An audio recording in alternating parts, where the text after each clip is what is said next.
Hello everyone, hello Isatyu Miyagao Campus. I hope you are enjoying your stay in Boracay and I wish I was there.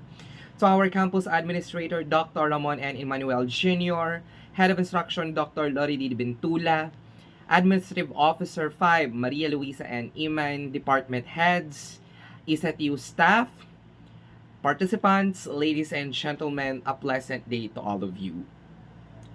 Today, I was tasked to talk and discuss to you understanding sexual orientation and gender identity. Under- Understanding gender identity and sexual orientation will help us to become more gender sensitive in dealing with our stakeholders. Sexual orientation, gender identity, and expression are important aspects of every individual's identity. Understanding and expressing sexual orientation and gender and other related identities are developmental tasks that vary across individual, especially among the youths. Example, there are youths that are maybe unsure of their sexual orientation, whereas others have been clear to what are their gender role and sexual orientation at the early age. You know, how they express themselves, how they identify themselves, and who they are at the very young age. Exploring and understanding gender identity and role is now part of our normal development and may be unique to every individual. It is not a once in a lifetime event. There are also many factors that influence how an individual expresses their social or their sexual orientation and gender identity. So when we are young, no, when we are at the teenage time of our life, we tend to ask ourselves who we are, who we really are. Who am I? Can I be loved? Can I be respected? How can I respond to people? How will I present myself in front of many people? So these are the few questions that we tend to ask in ourselves, especially in youth today because they are experiencing gender crisis. And presently, there is no universal term for inclusive for all youth who are not heterosexual and express their gender in diverse way.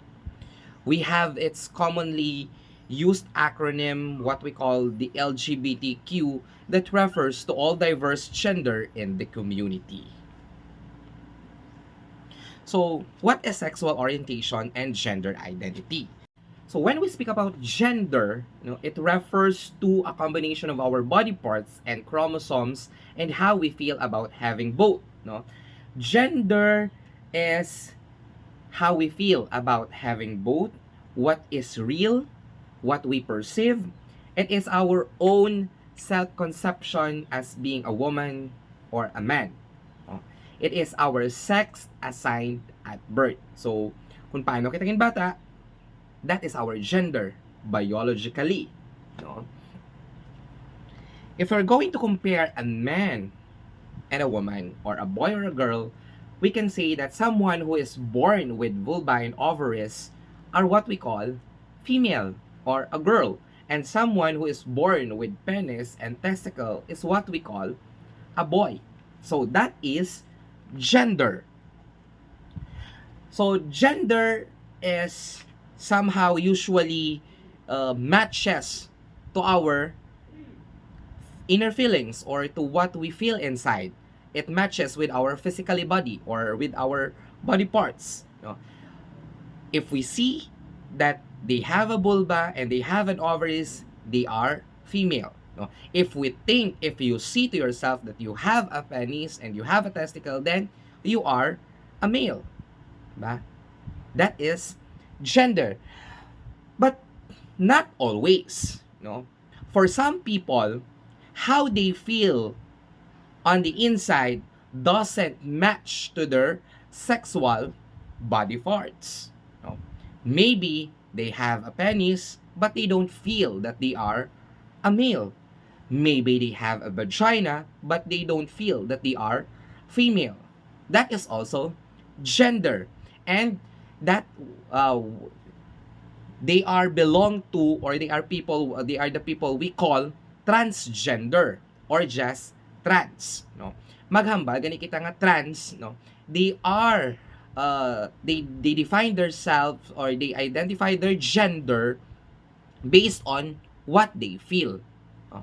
They doesn't undergone any sexual realignment or sexual uh, operation, no, the sexual changes, no.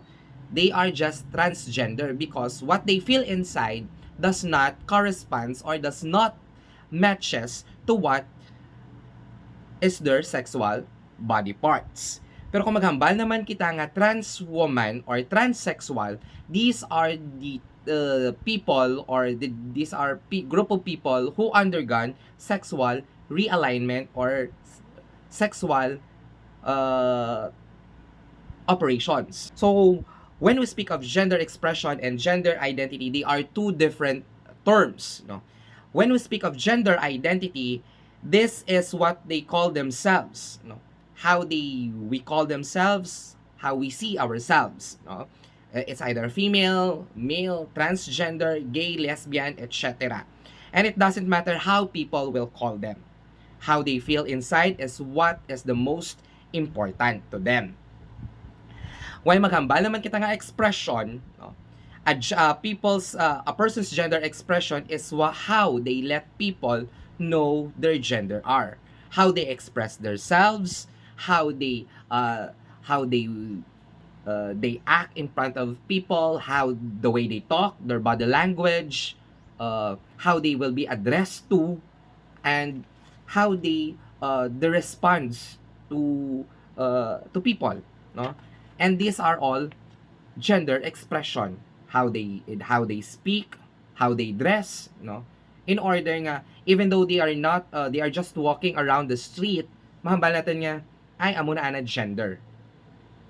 This is how they express themselves. This is how they identify themselves, no? Express. So what is sexual orientation with all of it, no? So gender identity and gender expressions are all different from what we call sexual orientation. Maghambal naman kita nga sexual orientation, these are describes your emotional or sexual attraction to other, whom you are attracted to, no. It's either emotionally, sexuality, or romantically. Kasino ka na fall, no? Ang mga tinatawag natin nga sexual orientation. And gender identity and sexual orientation are not the same thing, no? For many people, sexual orientation may change over time, no? Sexual orientation may not always reflect about sexual behaviors. Maghambal kita nga sexual orientation does not refer only to having sexual activity with other genders, no? So sexual orientation is a term used to refer to a person's pattern of emotional, romantic, and sexual attraction to other people, of a particular gender, whether it is male or female, or male to male, female to female, or gay to male, gay to female, lesbian to male, no, lesbian to female. So that is what we call sexual orientation. And sexuality is an important part of who we are as human. Beyond the ability to reproduce, sexuality also defines how we see ourselves and how we physically relate to others. And there are also categories of sexual orientation. They are usually divided into 5. We have here heterosexual. When we speak of heterosexual, they are attracted to people with the opposite gender. For example, male to female, female to male. And bisexual. Bisexual are those categorized, or they are people who are attracted to genders the same as themselves or different than themselves. For example, male to male, male to gays, gays to lesbian, lesbian to female, female to lesbian, no? This is what we call bisexuals. And we have here homosexual, attracted to people of one's own gender. For example, male to male, female to female. That's what we call homosexual. And then we have here a pansexual. These are group of people who are attracted to any gender identity. No, it refers, or it's sometimes called sapiosexual, no, pansexual. They don't tend to fall in love or attracted to based on gender, no, but they are attracted to how they feel, no? How they feel towards to people. Wala sila nagapangita kung ano nga gender. They don't care about the gender identity, no, as long as they can express themselves, how they are attracted to, or whom they are attracted to. And then we have asexual, not sexually attracted to other people. So they are hindi sila mahilig, they tend to be they tend to appreciate people, but they don't attract to people with in terms of sexually or in terms of gender. So sexual orientation involves a person's feeling and sense of identity. It is not necessarily something that's noticeable to others, and people may or may not act on the attractions they feel. Okay? So, hambal natin gani, sexual orientation is hindi lang hambal on the ability to reproduce. No? It is how we show to people, to other gender, our attractions, our appreciations. No? Because sexual orientation is how we express our attraction to someone. Paano kita ma-attract? No, diin kita naga-attract, no? How can people attract us based on sexuality, or based on gender, or based or specific lang gid on how we feel towards them. Okay. What determines, or how can we determine sexual orientation? Ang sexual orientation, most of the scientists agreed that sexual orientation, including homosexuality and bisexuality, is the result of combinations of our environment, emotional, hormonal, and biological factors. So in other words, many things contributes to a person's sexual orientation. So there are a lot of factors that affects or influence about our or sexual orientation. And these factors may be different for different people. So it doesn't mean nga pare-pareho ang mga factors that affects or influence our social or our sexual orientation. It may vary to different people.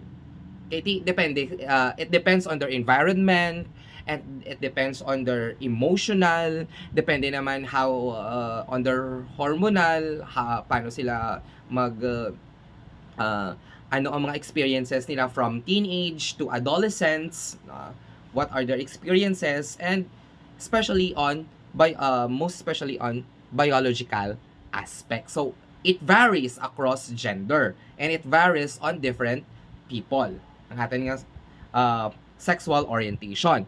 Homosexuality and bisexuality aren't caused by the way children they were reared, no? So wara ti scientific explanation nga ang pagpabakal kang bata amuri ang nagaapekto or naga-influence on their sexuality or sexual orientation, especially if they are homosexual or bisexual. No, hindi sala kang ginikanan, or it doesn't influence by their parents or by something that happened to them when they are young. So there are factors also why they are homosexual or they are bisexual, because of their experiences, what they have experienced, especially when they are at the young age. Kasi at the young age, or in the teenage development, no, they are suffering from what we call gender crisis. They tend to ask themselves who really they are, uh, whom they are attracted to, ano gid man bala sanda, how should they respond to people, how should they act in front of people, no? And also, being homosexuality or bisexual does not mean the person is mentally ill or abnormal. So kung iba imo gender from the traditional gender, wala ikaw ti sakit. You are normal. You don't have any mental illnesses, or you don't have any emotional diseases or illnesses, or you are not abnormal. You are not abnormal. You are just born that way, no? All you have to do is to express yourself, who you are, and you have to be true to who you are, no? They may face burdens caused by other people, such as judgment, discrimination, no? Usually amurang ma-experiensyahan nila because they are homosexual or bisexual. They mga prejudices or misunderstanding because of the small concepts that we have, and hindi pa natin, if we go back from the previous years, no, hindi pa kaamura hindi pa ka totally accepted ang mga other genders, especially the members of the LGBTQ community, no? So tilad, that's why nga ginaduso sa Senado ang ginatawag natin nga SOGI bill, in order that other genders can be protected from prejudice of other people, misunderstanding of other people, and especially ang discrimination na gitawag, no? Because they have equal rights as human rights, no? Kasi we are all human, no? Regardless of who we are, regardless of your races, regardless of your religion, where you came from, no? We should have an equal opportunity, no? Regardless of who you are and what your gender is, and how do you identify yourself. Sexual orientation and gender identity have different terms and different definition. Bakit ang gender identity, as I kept mentioning earlier, that it is each person's internal and individual experiences of gender. It is a person's sense of being a woman, a man, both, neither, or anywhere along the gender spectrum. A person's gender identity may be the same or different from the birth assigned sex, no? So gadepende, nagadepend sa tao, how they define themselves, how they identify their gender, no? Ang baho gani kina, if the inner feelings does not match to what they have sexual body parts, then that is how they identify their gender, no? Kung wala nag-corresponds to imo ang imo feelings sa imo sexual body parts, then lain man imo ang gender identity. If it is corresponds or it matches to your physical or sexual body parts, then that's your gender. And we have here a transgender, as what I have been mentioned earlier. Now, transgender is an umbrella term for people whose gender identity and expression is different from cultural expectation based on the sex they were assigned at birth, no? Being transgender does not imply any specific sexual orientation. Therefore, transgender people may identify as straight, gay, lesbian, bisexual, or etc. Amo na siya ang ginatawag natin nga transgender, no? Your inner feeling does not correspond or matches to what you are physically outside, even if it is not correspond to your sex assigned at birth, no? If you are a man and you feel that you are that you feel that you are not a man, then that is your gender. No one can question it, because ang hambag gani ka sa mga term or expressions ka mga tambay nga ang babaeng nakakulong sa katawan ng lalaki, no? And that is transgender, or lalaking nakakulong sa katawan ng mga babae. That is transgender. And gender expression is how person publicly express or present their gender. This can be include their behavior and outward appearance, such as how they dress, how they do their hair, how they do their makeup, what their body language, how they speak in front of people. A person chosen name and pronoun are also common ways of expressing your gender. No? He, she, them, they. No? These are the different pronouns.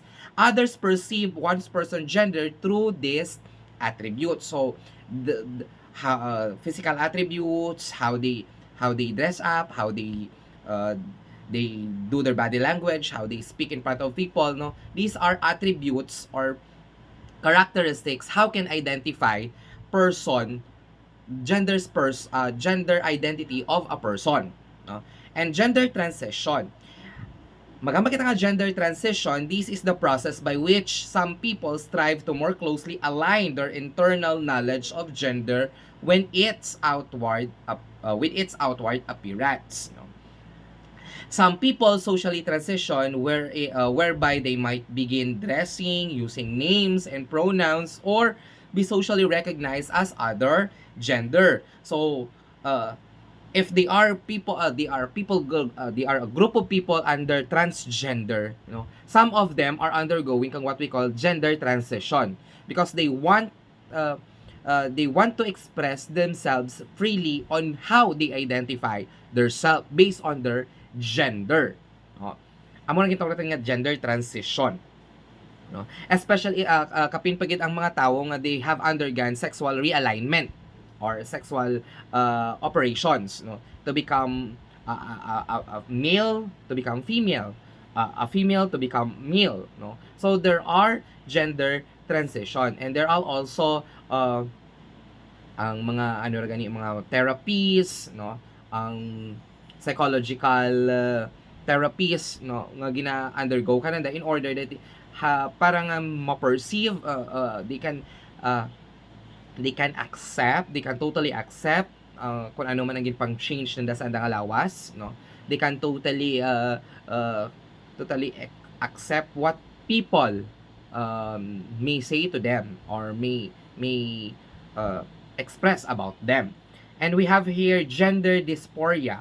Now, clinically, significant distress caused when a person's assigned birth gender is not the same as the one which they are identify. Gender dysphoria, no. Though type siyang depression or anxiety wherein mental distress, I mean, these are the gender dysphoria is a mental distress or of a person because nagaka-anxiety anxiety attack na siya because ang ana nga gender identity does not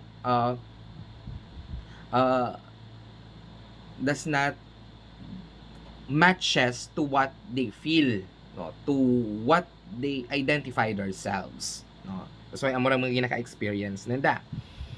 Okay? And sexual orientation has also 3 parts, no. We have here it composed of orientation, whom we are attracted to. Kasi sino kita ba na-attract? Sinong naliyagan natin? Sinong gina-appreciate natin? No? Then behavior, how we behave sexually. And identity, what we call ourselves. And there are terms, there are other commonly used terms to identify gender. May ginatawag kita nga biphobia, coming out, heterosexism, homophobia, internalized person, LGBTQ, MSM, no, transitioning, and internalized homophobia, partner, cross-dresser. So there are people, these are the terms nga ginagamit, especially those who are members with LGBTQIA+. These are the terms on their gender, they identified for who they are. Amo dyan mga terms na ginapanggamit, dyan mga ginatawag ka nga lesbian, pansexual, sapiosexual, no? These are the common terms nga nowadays ginamat-amat rin natin ka accepted sa community. No, wala rin ta na gina-disregard, kundi ginabaton rin ta na kang society. No? So, these are the commonly used term. Currently and at this time, no, the word homosexual is outdated. And some people who are emotionally or sexually attracted to people of the same sex may also find them or find the term insulting or very offensive, no? When you talk about people who are attracted to members of the same sex or gender, it is it's best to say they are to say gay or lesbian. Kasi they preferred to say or they prefer to call them gay or lesbian than ginatawag natin nga homosexual. Kaya ang homosexual at this present time is very insulting na siya, kag offensive na siya to other people, especially those who are members with LGBTQIA+. Then people may use other terms to describe their social orientation such as demisexual or omnisexual. If we really don't understand those terms na ginapanggamit nila on their gender identity or sexual orientation, as what that term means to them, no, it is okay to ask them, why did you identify yourself demisexual? Why do you identify yourself as omnisexual? No, kay different gender across people, no, they have their own meaning on the different terms they use on how they identify their gender, no? And may ginatawag kita rin dyan nga ally, no? So ano ba lang ginatawag natin nga ally, you know? Some of you may be an ally of this gender or the allies of the LGBTQIA+. So ano tayo ginatawag natin nga ally?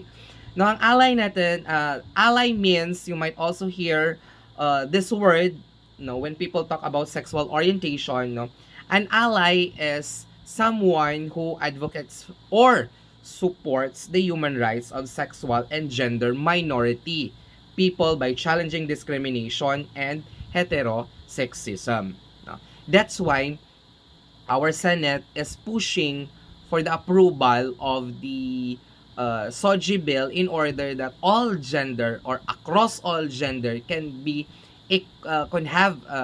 can be protected and could have an equal opportunity in the society.